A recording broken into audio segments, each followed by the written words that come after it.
नमस्कार मित्रांनो. तुमचा श्वास जसा आहे तसंच तुमचं मन आहे. वेगवान श्वास बरोबर अस्वस्थ मन, शांत श्वास बरोबर स्थिर चेतना. म्हणून नाडी शोधन हा फक्त प्राणायाम नाही, तो आहे मन रिसेट करण्याची किल्ली.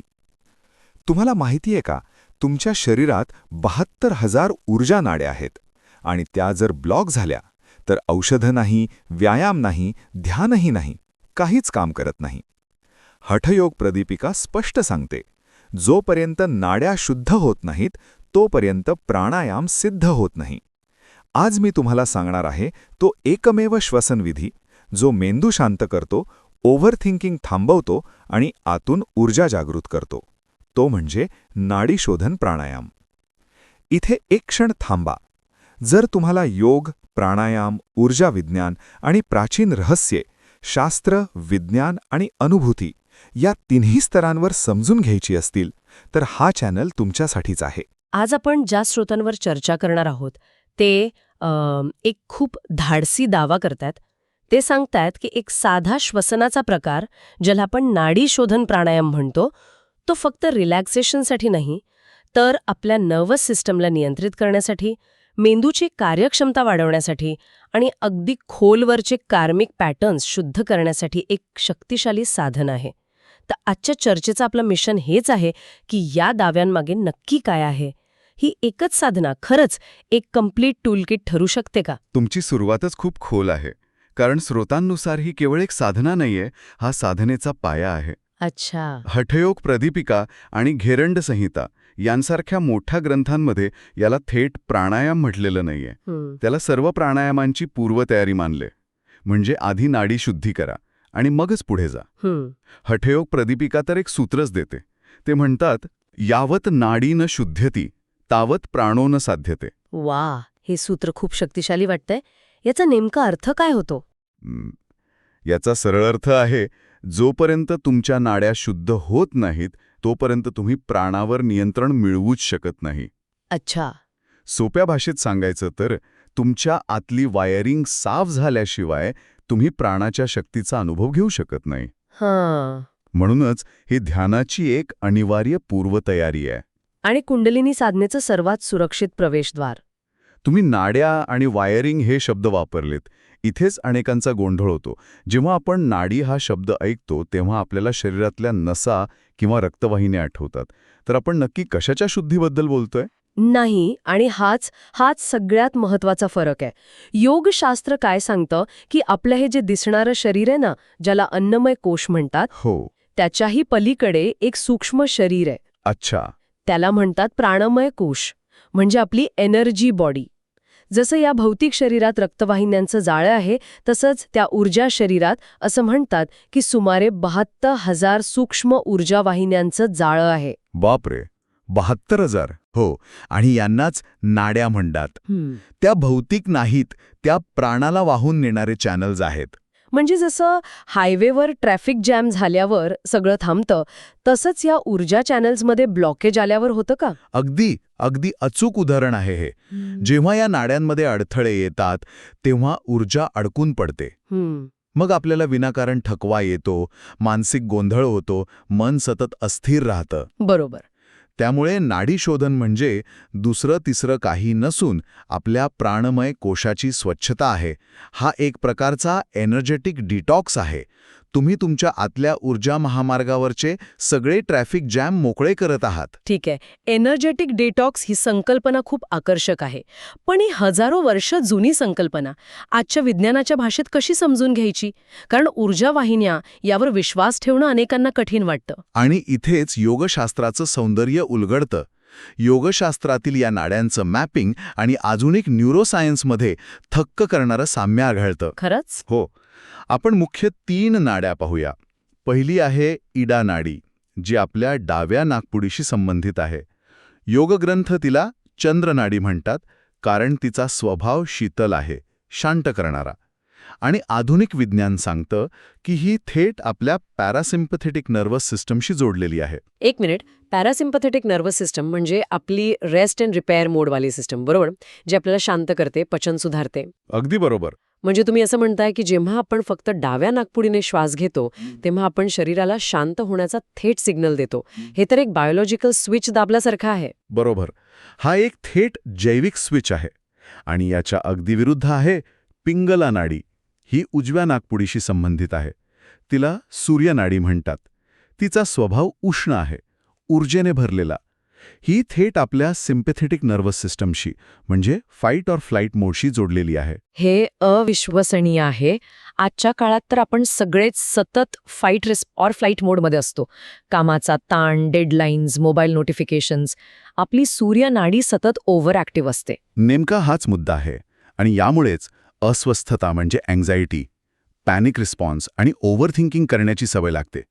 नाडीशोधन काय करते? ती या दोन्ही प्रणालींमध्ये एक संतुलन निर्माण करते.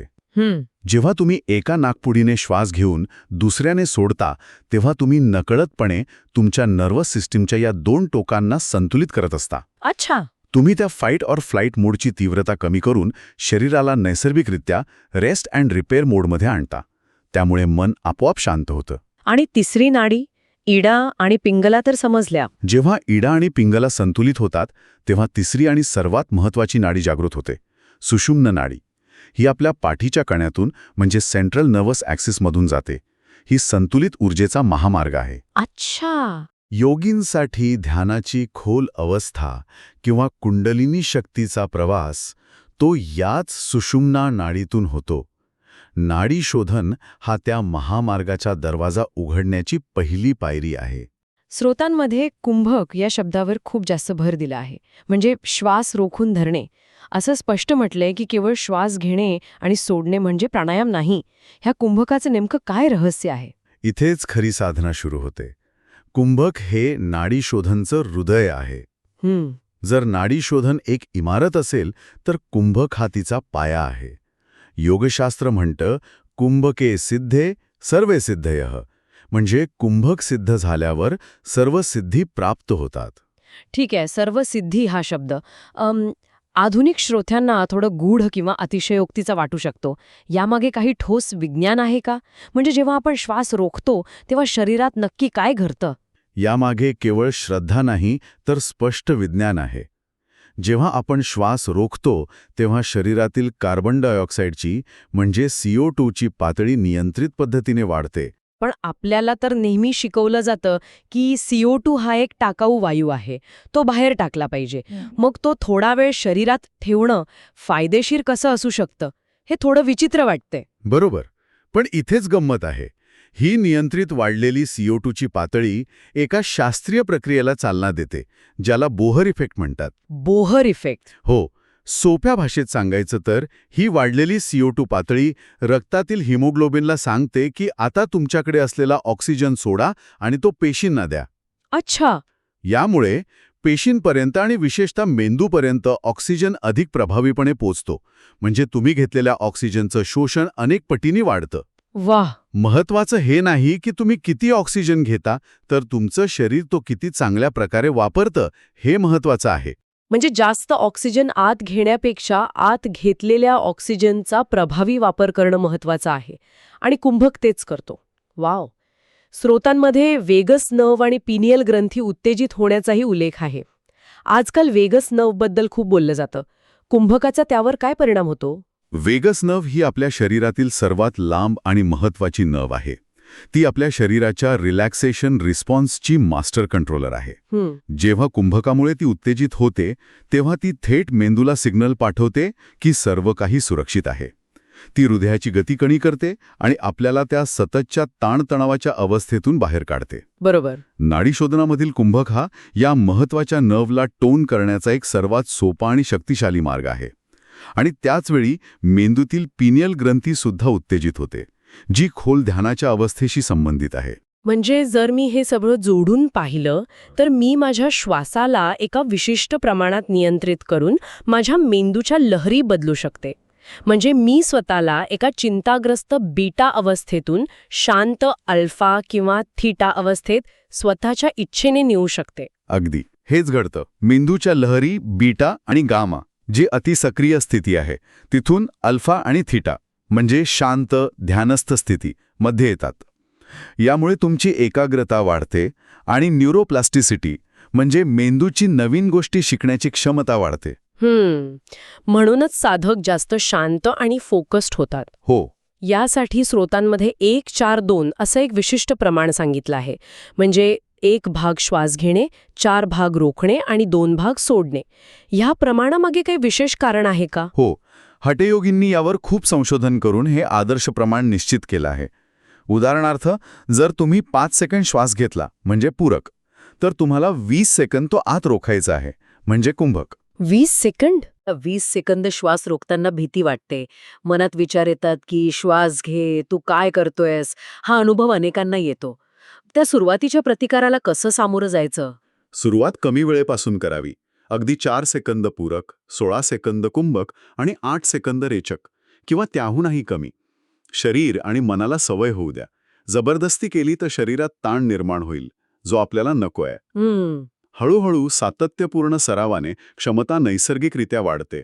हा प्रवास सहज आणि आनंददायी असायला हवा, संघर्षाचा नाही. या प्राणायामाचा शारीरिक आणि मानसिक स्तरावरचा परिणाम अविश्वसनीय आहे.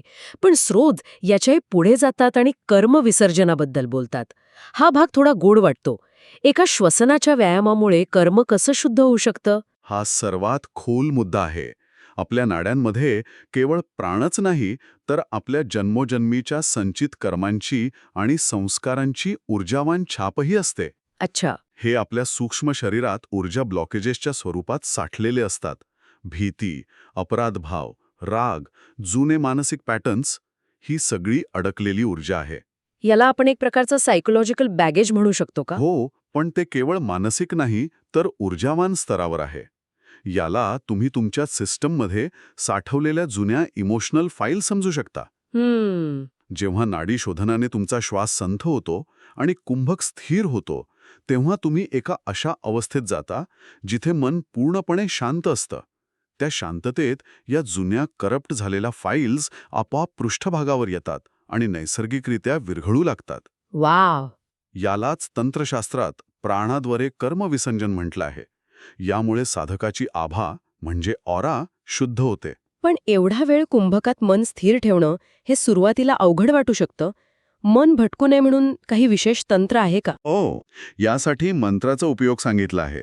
कुंभक करताना मनातल्या मनात सोहम किंवा हंसह यांसारख्या नैसर्गिक मंत्राचा जप केल्याने मन भटकत नाही. सोहम. सो म्हणजे श्वास आत येतोय, हम म्हणजे श्वास बाहेर जातोय.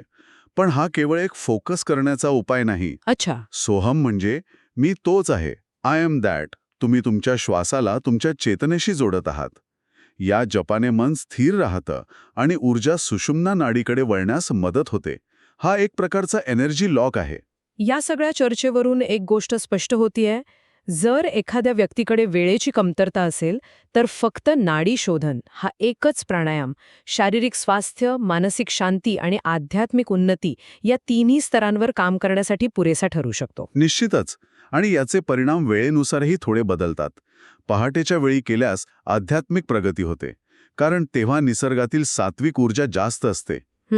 तर रात्री झोपण्यापूर्वी केल्यास दिवसभराचा ताळ कमी होऊन मज्जासंस्था शांत होते आणि गाढ शांत झोप लागते. बरोबर. पण एक महत्वाची सूचना आहे.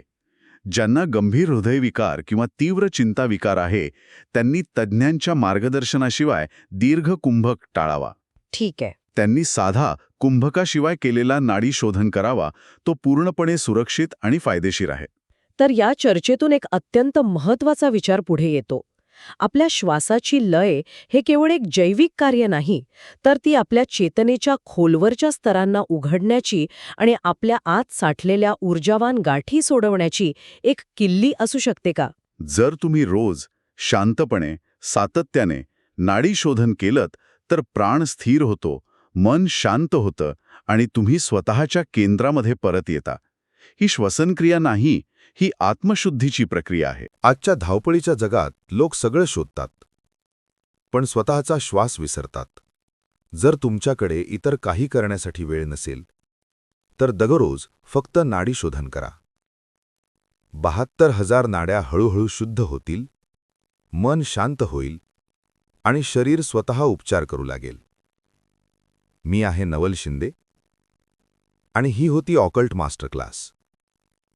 हा अनुभव उपयुक्त वाटला असेल तर नवल शिंदे या चॅनलला लाईक करा, सबस्क्राईब करा आणि हा व्हिडिओ त्या प्रत्येक व्यक्तीपर्यंत पोहोचवा ज्याचं मन आज अस्वस्थ आहे. पुन्हा भेटू नवीन विषयासह. तोपर्यंत ओम शांती शांती.